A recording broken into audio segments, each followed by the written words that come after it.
मित्रों नमस्कार। आज मेरे वीडियो का विषय है प्रतियोगी परीक्षा का भय। वैसे तो प्रतियोगी परीक्षा या सभी परीक्षाओं का एक मनोविज्ञान है कि जो परीक्षार्थी है उसके मन में घबराहट और कई तरह की आशंकाएं होती हैं और उसका सबसे बड़ा नुकसान ये होता है कि विद्यार्थी जो कुछ स्मरण करके आया है, जो उसकी स्मरण शक्ति है, उसको नकारात्मक रूप में ये डर जो है प्रभावित करता है। तो इस डर से मुक्ति कैसे हो, इस पे हम बात करें। जब हम परीक्षा, जब बहुत पुरानी बात है, मैं तो अपने जीवन से ही जोड़ता हूँ हर चीज को। जब हम प्राइमरी स्कूल में पढ़ते थे या जब हाई स्कूल तक भी आए तो उस समय एक कविता प्रचलित थी। वो कविता मुझे पूरी तरह याद नहीं है, तो उसको परीक्षा को की तुलना जो है वो एक तरह से की जैसे वो कोई मौत आ रही है। तो उस कविता की लाइन थी, ये जो है, आई काल रूप सी बनकर आज परीक्षा रानी, घंटे की आवाज सुनी तब भूल गए शैतानी। आगे की मुझे लाइन याद नहीं है। तो उसमें वर्णन करते हैं, वो ये मैंने 9th क्लास में पढ़ी थी कविता, जिसमें वर्णन करते हैं किस तरह से घबराहट और इस डर पैदा होता है, क्या क्या संभावनाएं रहती हैं। वो पूरी मुझे अब संदर्भ भी याद नहीं है, किंतु ये लाइन याद है जो मैं कई बार उसको स्मरण करता था। लेकिन जब प्रतियोगी परीक्षा का मामला हो तो भय अलग अलग तरह के हैं और भय का अलग अलग स्टेज भी है। लेकिन जब आप परीक्षा देने जाने ही वाले हैं, या 4 दिन, 3 दिन, 5 दिन रह गए हैं, या आप बिल्कुल एक दिन पहले ही आपको घबराहट होने लगती है।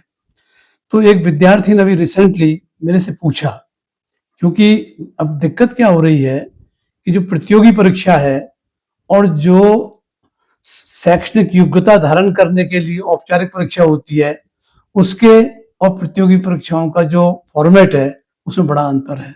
और उसका परिणाम ये होता है कि जो विद्यार्थी स्कूल या विश्वविद्यालय, महाविद्यालय की एजुकेशन बिल्कुल सिस्टमेटिक तरीके से प्राप्त करने के बाद भी उसे उस तरह के एग्जाम फॉर्मेट की प्रैक्टिस अधिक नहीं हो पाती है। अगर कहीं मल्टीपल चॉइस या ऑब्जेक्टिव टाइप क्वेश्चंस होते भी हैं तो उनका परसेंटेज 20-25% से अधिक नहीं होता है। मेजर पार्ट वहाँ डिस्क्रिप्टिव का होता है, जबकि प्रतियोगी परीक्षाओं में मेजर पार्ट जो है वो ऑब्जेक्टिव टाइप और मल्टीपल चॉइस क्वेश्चंस का होता है, बहुविकल्पीय प्रश्न। तो एक तो ये कारण है। दूसरा क्या है कि अब मैं उस पर बाद में आऊंगा, पहले मैं सीधी एक बात करूं कि अभी रिसेंटली तो मैं जो अपना ये वीडियो बनाता हूं, उस वीडियो पे मैं सभी विद्यार्थियों को कहता हूं जो देखते हैं, अगर वो विद्यार्थी हैं तो मैं तो वीडियो ज्यादातर हिस्ट्री बनाता हूं और सभी वर्ग के, सभी आयु के और सभी तरह के लोगों को के लिए बनाता हूं। लेकिन कभी कभी विद्यार्थी लोग मेरे से पूछ लेते हैं। तो अभी एक विद्यार्थी ने पूछा कि वो अपनी पीड़ा जाहिर करते, उसने कहा गुरुदेव जैसे जैसे एग्जाम आ रहा है, मतलब उसका मतलब था नजदीक आ रहा है, ऐसा लग रहा है कुछ याद नहीं है, प्रेशर महसूस हो रहा है, मेरा मार्गदर्शन करें। तो मैं उनको एक छोटी सी लाइन लिखी, विचार ज्यादा नहीं किया। मैंने ये कहा कि हताश और निराश नहीं हो, परीक्षा का मनोविज्ञान यही है, क्योंकि थोड़ा भय लगता है उस पर काबू करो। आपने जो पढ़ा और सीखा है वो परीक्षा कक्ष में याद आ जाएगा। ये से वो संतुष्ट हुआ। उसने फिर जवाब लिखा, आपका आशीर्वाद ही मेरे लिए सर्वोपरि है आदरणीय गुरुदेव। उसके बाद मुझे लगा कि इस पर थोड़ा विचार, क्योंकि मैं विद्यार्थियों के संपर्क में तो कहीं कहीं आता ही हूँ, चाहे मैं कोचिंग ना करूँ, चाहे मैं घर पे ना पढ़ाऊँ, लेकिन मैं संपर्क में तो रहता ही हूँ, सोशल मीडिया पे ही सही, अपने व्हाट्सएप पे ही सही। तो मुझे उसमें चिंता, मुझे लगा मैंने कहा इस पर अपने को अपनी एक बात करनी चाहिए कि आखिर ये क्या बात है। तो असल में क्या है, जो परीक्षाओं का भय भय है, जिसे हम कहते हैं एग्जाम फोबिया, और एक स्वाभाविक मानसिक स्थिति है। ये ऐसा नहीं है कोई ये अस्वाभाविक है, दिस इज नेचुरल। क्योंकि जब आपको एक फोबिया है, भय है, तो उसका कारण है अत्यधिक तनाव हो जाएगा। मानसिक स्थिति यह है कि उसमें अत्यधिक तनाव होने लगता है। असफलता का भय जो खासतौर पर इसमें दिखाई देता है आदमी को, और उच्च अपेक्षाओं को पूरी न करने का एक भय उस व्यक्ति को और भयभीत कर देता है। ये जो भय है ये परीक्षार्थी को की निर्णय लेने की क्षमता और जो उसकी याददाश्त है, स्मृति है, स्मरण शक्ति है, उसको नकारात्मक रूप से प्रभावित करती है। तो इससे है कि जो उसने पढ़ा है, जो उसको आता है, सीखा है, उस पर भय इतना सवार हो जाता है कि उसे परीक्षा के समय या प्रश्न पत्र को हल करते समय याद नहीं रहता है।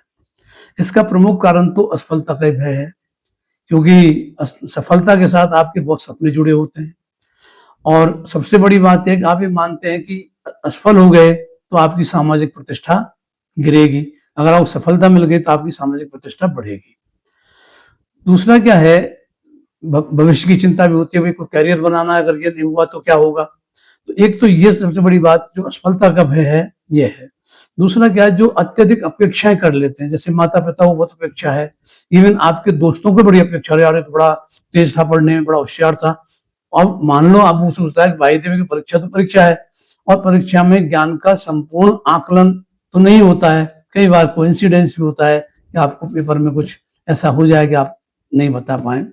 लेकिन ऐसा नहीं है, क्योंकि जो पाठ्यक्रम तय होता है प्रतियोगी परीक्षाओं का भी, उसके अकॉर्डिंगली ही क्वेश्चंस आते हैं, उसके बाहर प्रश्न नहीं जा सकते। आते हैं तो आप आपत्ति कर सकते हैं, लेकिन ऐसा सामान्यतया नहीं होता है, और आपत्ति का विकल्प तो खुला ही रहता है। दूसरी बात क्या है कि जो प्रतियोगिता का बाजार है ना, मैं इसमें ज्यादा विस्तार से बात नहीं करूंगा, क्योंकि मैं कई बार बोलता हूँ तो कई लोगों को लगता है कि ये प्रतियोगिता के बाजार, कुंजी, गाइड, कोचिंग इसके अगेंस्ट है। मैं अगेंस्ट नहीं हूँ, वो भी फैसिलिटेट करते हैं, पर समटाइम्स वो इतना ज्यादा वर्डन कर देते हैं मेंटली परीक्षार्थी को कि वो तो जो प्रतियोगिता का बाजार है वो एक भय उत्पन्न करता है, उसमें कई तरह की चर्चाएं चलती हैं। दूसरा क्या है कि जो समाज है, रिश्तेदार हैं, उनकी भी बड़ी अपेक्षा हो, तो आदमी कुल मिलाकर ये महसूस करता है यदि मैं असफल हो गया तो सबसे पहली बात है कि इनसे हमको उभरना होगा, क्योंकि ये जो स्थितियां हैं, जो आदमी की सोच बनती है, जो मनोविज्ञान बनता है, वो काल्पनिक नहीं है, केवल मनोस्थिति नहीं है, बल्कि मनोस्थिति भी भौतिक स्थिति से ही पैदा होती है। जो आप अपने चहुओर कई तरह की चीजें देखते हैं, तो आप नेचुरली आपका थोड़ा डिप्रेस होना या थोड़ा सा नर्वस होना स्वाभाविक है, किंतु उसे इतना हावी ना होने दें, क्योंकि अगर हम उसी दिशा में सोचते चले गए तो और जो है वो अंधकार छाता जाएगा, उस भय का, उस भय से मुक्ति, वैसे मुक्ति तो जीवन जीने के लिए भी जरूरी है। तो इसका सबसे पहले बात है कि पहले ये समझ लें कि जितने प्रत्याशी जिस भी परीक्षा में अपियर हो रहे हैं उन सबका चयन तो नहीं होगा, जितने पद हैं चयन उनका ही होगा। इसलिए प्रतियोगिता परीक्षा इसलिए की गई है कि नॉलेज तो सबको है, लेकिन अब इसमें प्रतियोगिता ये करनी है किसको कम है किसको ज्यादा है। तो अब इसके लिए कई तरीके लोग अपनाते हैं, भाई किस तरह से मैं अपनी जो इतना ज्यादा करूं कि मैं सबको पीछे छोड़ दूं, लेकिन सबका तो नहीं होगा। इसलिए इसके लिए अगर असफलता होती भी है तो उससे पहले से ही, क्योंकि यहाँ क्या है, हम लोग लक्ष्य तो तय करें किंतु परिणाम तय नहीं करें। लक्ष्य आपने तय कर रहे हैं तो उस लक्ष्य को अचीव करने के लिए आप एफर्ट्स कर रहे हैं, और आप पहले से परिणाम की सोच लोगे। जो गीता ने ज्ञान दिया, ये थोड़ी कहा उन्होंने आप कर्म करो तो फल की इच्छा बिल्कुल मत करना, नहीं, वो यही है कि परिणाम मत सोचो। तो परिणाम, अब जैसे आप देखिए एक साइकोलॉजी बहकी है, जैसे कहीं सेना है, सेना को किसी लड़ाई के मोर्चे भेजा जा रहा है, या ऐसा नहीं है तो कहीं जैसे आग लग गई तो आग बुझाने के लिए लोग काम में लगते ही हैं, इंडिविजुअल भी लगते हैं, वॉलंटरीली भी, और इसीलिए सरकारी महकमे और दूसरे विभाग और एजेंसी होती हैं, उनमें लोग काम करते हैं, आग बुझाने जाते हैं, बाढ़ के उसमें जाते हैं, राहत में जाते हैं। ये रिस्की जो कुछ चीजें हैं उसमें भय लगता है, लेकिन उसका क्या कारण क्या होता है कि वहां जो काम होता है वो टीम वर्क होता है, तो जो भय है रिस्क वाला वो दूर हो जाता है। फौज में हो आप, आपके साथ 1000 लोग हैं तो आपको फिर वो एक हो जाता है हम सब हैं। ऐसे आग बुझाने वाले हों, जो भी मतलब खतरनाक काम करते हैं, किंतु परीक्षा का जो प्रतियोगी परीक्षा है वहाँ कोई आपके साथ नहीं है, क्योंकि जो वहाँ भीड़ जो दिखाई दे रही है वो आपका पार्ट नहीं है, बल्कि आपकी तरह वो भी एक प्रतियोगी है और वो आपसे आगे बढ़ना चाहता है। जब टीम वर्क में ये होता है, पूरी टीम का एफर्ट होता है, ठीक है, उसमें इंडिविजुअल्स अच्छी भूमिका निभा देते हैं, लेकिन ऐसा नहीं कि उन्हीं की भूमिका होती है। तो पहले तो समझ लें कि ये जो तुलनात्मक है, इसलिए ये आपके ज्ञान का तो फैसला परीक्षा नहीं करने जा रही है। दूसरा क्या है कि एक गलती क्या होती है कि हम इसी एक परीक्षा, जैसे हम मान लो आईएएस देते हैं, मतलब कमांड सिविल सर्विसेज देते हैं, हम कई लोगों को मैं जानता हूं, ऐसे ऐसे लोग जिनकी जैसे जो कोई मान लो उस कैटेगरी में रिजर्व कैटेगरी में आते हैं, आरक्षण में, और उनके अवसर अधिक होते हैं, अवसरों की बाध्यता ही नहीं होती है, आयु की बाध्यता भी होती है, तो वो कुछ अधिक उसमें रिलैक्सेशन 5 साल का अन्य की तुलना में होता है। तो कई लोग 10-10 साल तक दे जाते हैं परीक्षा और उनका होता नहीं, तो वो क्या कर रहे हैं, वो अपना करियर खत्म कर रहे हैं। उनमें जो जो और चीजें, क्योंकि आपने मान लिया यही एक करियर है, अगर मैं आईसीएस नहीं, ये सिविल सर्वेंट नहीं बना, आईएएस नहीं बना, आईपीएस आईआरएस नहीं बना, तो मेरा जीना बेकार है, मैं आरएस नहीं बना तो बेकार है, मैं असिस्टेंट प्रोफेसर, व्याख्याता, सेकंड ग्रेड टीचर या इवन क्लर्क भी नहीं बना तो बेकार है। ऐसा नहीं है, एकमात्र कैरियर ये नहीं है, कैरियर बहुत है, अनेक तरह के हैं। इसलिए ये ना सोचें यदि इसमें सफल हो गए आपका कैरियर ही लॉक हो जाएगा, ब्लॉक हो जाएगा। तो एक ये है।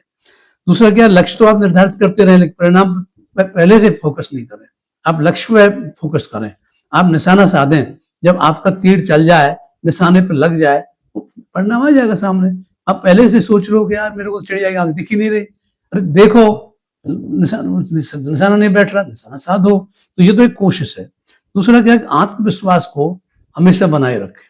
हम आत्मविश्वास, जहाँ सेल्फ कॉन्फिडेंस लूज करते हैं, वहीं ये डर, नर्वसनेस, एंजाइटी, ये सब हमारे ऊपर जो है हावी हो जाती है। दुश्चिंतता, सबसे खतरनाक तो एंजाइटी होती है। जो दुश्चिंतता है, उससे तो आदमी बिल्कुल ही मतलब वो नेगेटिव ही नेगेटिव सोचता है। तो इसलिए क्या है, दृष्टिकोण को सकारात्मक रखें, उसको नकारात्मक नहीं रखें। अगर किसी के साथ प्रतियोगिता भी, तो उसके प्रति भी, जैसे होता क्या है, कई बार हम अपनी चीजों को बातचीत नहीं करते, तो जो दूसरे प्रतियोगी हैं, मान लो आप परीक्षा सेंटर पहुंच गए, पहले पहुंच गए, एंट्री नहीं मिल रही, बाहर खड़े हैं, बाहर खड़े होकर के सोचिए मत, जो वहां और लोग घूम रहे हैं उनके साथ बात कीजिए, उनके बारे में जानिए, तो इससे जो आपका भय है वो दूर होगा। दूसरा क्या होता है, हम लास्ट मिनट तक रिमेम्बर करते रहते हैं, अपना टेस्ट खुद लेते रहते हैं, अरे यार ये तो भूल गया, ये तो मुझे याद था, ये अभी याद नहीं है। तो ऐसी तरह की कोई वो नहीं करें, बल्कि जब परीक्षा बिल्कुल ही 1 दिन 2 दिन 1 दिन का समय रह गया हो, पूरी नींद लें, पूरा भोजन करें और रिलैक्स होकर के रहें। ज्यादा बार बार ये जो हम जो उसको दोहराते रहते हैं अपनी नॉलेज को, और खुद ही टेस्ट करते रहते हैं, उसे ज्यादा टेस्ट नहीं करें, क्योंकि जब परीक्षा में प्रश्न पत्र खुलेगा, तो आपने जो पढ़ा है, समझा है, सीखा है, वो अपने आप रिकलेक्ट हो जाएगा, रिमेम्बर हो जाएगा, वही सामने आपके आ जाएगा। तो इतनी चिंता ना करें, ये एक ऑटोमेटिक सिस्टम है। हमारा दिमाग पर के भी जो चिप्स हैं वो एक्टिवेटेड हैं, लेकिन वो मैकेनाइज्ड नहीं है, वो मनुष्य की हैं। तो मनुष्य क्या है कि जो उसको ये जो एक्सटर्नल फैक्टर्स जो प्रभावित करते हैं, वो यही जो है, आप कभी नर्वस हो गए, कभी आप में एंजाइटी हो गई, कभी आप जो है बहुत ज्यादा डर गए कि मेरा क्या होगा। ये सब चीजों को पहले से ना सोचें। तो कुल मिलाकर के मेरा ये सुझाव है कि ये भय कोई अस्वाभाविक नहीं है, सबको होता है, किंतु इस भय को कम कर, वैसे हर आदमी का अपना एक ऑटोमेटिक सिस्टम होता है कि वो ओवरकम करता है डर को, और ओवरकम करने के लिए सभी लोग अपना तरीका अपनाते हैं। लेकिन जो अति भय के शिकार हो जाते हैं, वो ओवरकम नहीं कर पाते, और वो उसके विक्टिम हो जाते हैं, फिर उनको उसका मूल्य चुकाना पड़ जाता है। तो मेरी जो अपना एक्सपीरियंस है, क्योंकि मैंने बहुत प्रतियोगी परीक्षाएं तो नहीं दी हैं, किंतु मैं विद्यार्थियों के संपर्क में रहा हूँ, विद्यार्थियों को परीक्षा देते हुए देखा है।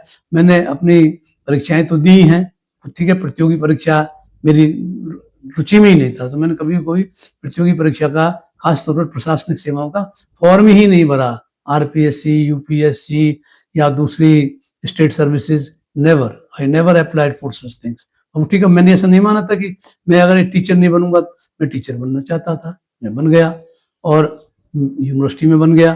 तो इस तरह से क्या है कि आप अपने लक्ष्य पे दृढ़ रहें, क्योंकि प्रतियोगिता इतनी ज्यादा हो गई है, इसके तो इनकार नहीं किया जा सकता।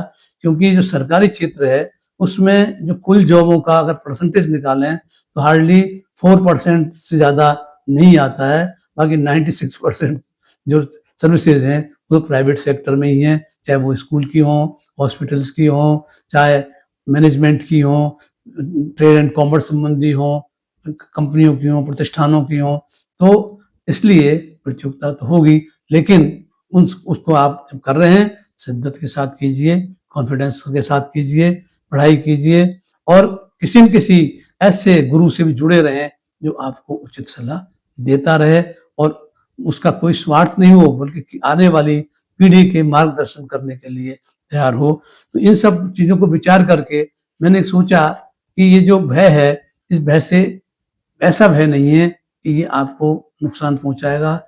हाँ, ये है भय कई बार जो होता है, वो आपको एनकरेज भी करता है। भय को केवल नेगेटिव ना समझें कि एक नेगेटिविटी है। हम डरते हैं कि कुछ चीज़ किसी चीज़ से डरते हैं तो सावधानी होती है।